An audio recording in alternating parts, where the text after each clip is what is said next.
Tarehe 14 ya mwezi wa 11 mwaka huu wa Bwana wetu Yesu Kristo 2025. Mimi ni Mwalimu Baraka Mbanaliba kutoka Word Eternal Ministries, kipindi utupe riziki yetu ya kila siku. Funguo wa pili wa kukusaidia kufungua hazina za mbingu ili una mafanikio ya kiuchumi na utoshelevu hapa duniani unaitwa ufunuo. Tumekuwa tukiuangalia siku kadhaa, na jana nilianza kukupa mambo 6 ya kuzingatia ili ufunguo huo ufunuo ufanye kazi. Usisahau, jambo la kwanza unahitaji kujua tu itakusaidia sana ili ufunguo ufanye kazi, ya kwamba Mungu amewaandalia mambo mema wote wampendao. Ni mapenzi ya Mungu uishi maisha mazuri ya mafanikio. Ndio maana ametufundisha kwenye sala ya Bwana, mapenzi yako yafanyike hapa duniani kama huko mbinguni. Msingi uishi maisha mazuri ya mafanikio. Jambo la pili, unahitaji kujua ya kwamba haya mambo yamefichwa, ni siri. Ni siri. Korintho wa kwanza 2:6-9, haya mambo ni siri. Kwa nini? Sababu yasingekuwa na thamani kama yasingekuwa siri, yamefichwa. Jambo la tatu, yanafunuliwa kwa Roho Mtakatifu. Korintho wa kwanza ile sura ya 2 mstari wa 10 hadi wa 12, Mungu anatufunulia sisi anaotupenda kwa Roho ili tuweze kuyajua na kuyaishi. Musa alifunuliwa, Habili alifunuliwa, Rahabu alifunuliwa. Wote ambao walifanikiwa kiuchumi, kiroho, walifunuliwa, wakaona na wakachukua yale walioyaona na kuyatendea kazi. Jambo la 4 ambalo nataka nikupe kutimiza yale mambo 6 leo. Jambo la 4, sharti unapoyaona haya mambo rohoni uyanene kwa maneno ya rohoni. Ukishaona usikae kimya, yanene kwa maneno ya rohoni. Angalia, usikimbilie kumwambia kila mtu hicho ulichokiona.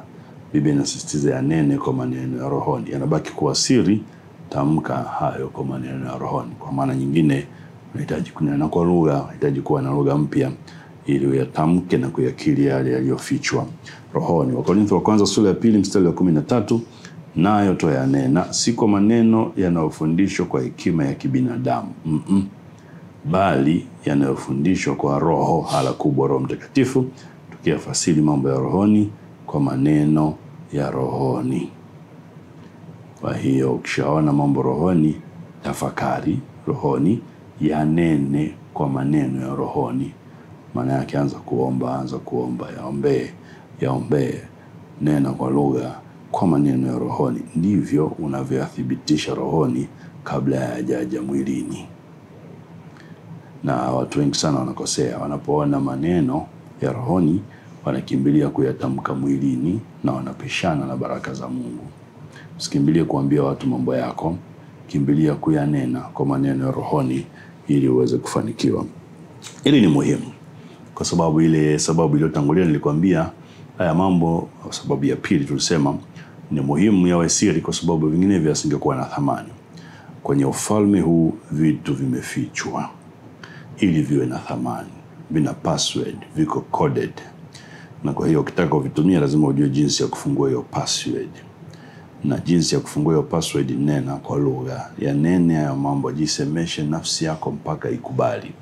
Mungu anawezekana anakuambia mambo makubwa na anakuonyesha, na unahitaji wewe mwenyewe kwanza uyapokee na uyaamini moyoni kabla hujayasema nje. Ndivyo yanavyotokea.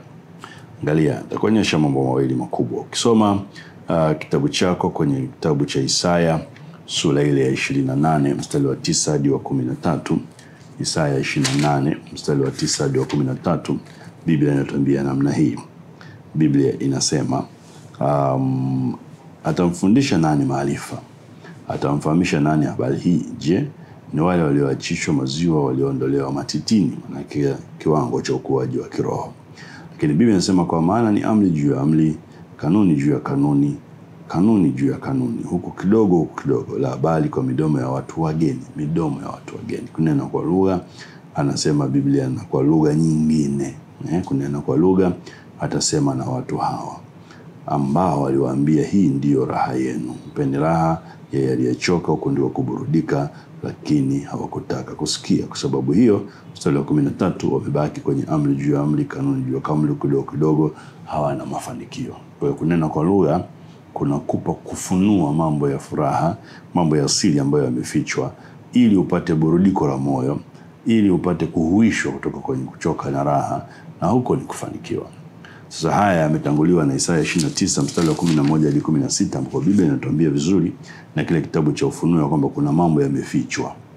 Na hayo Mungu anataka aseme na wewe kwa lugha ya kigeni, kwa maneno ya kigeni, kwa lugha ya watu wageni, ndipo utaelewa. Angalia sura ya 29 Isaya mstari wa 11, Biblia inasemaje? Na maono yote yamekuwa kwenu kama maneno ya chuo kilichotiwa muhuri.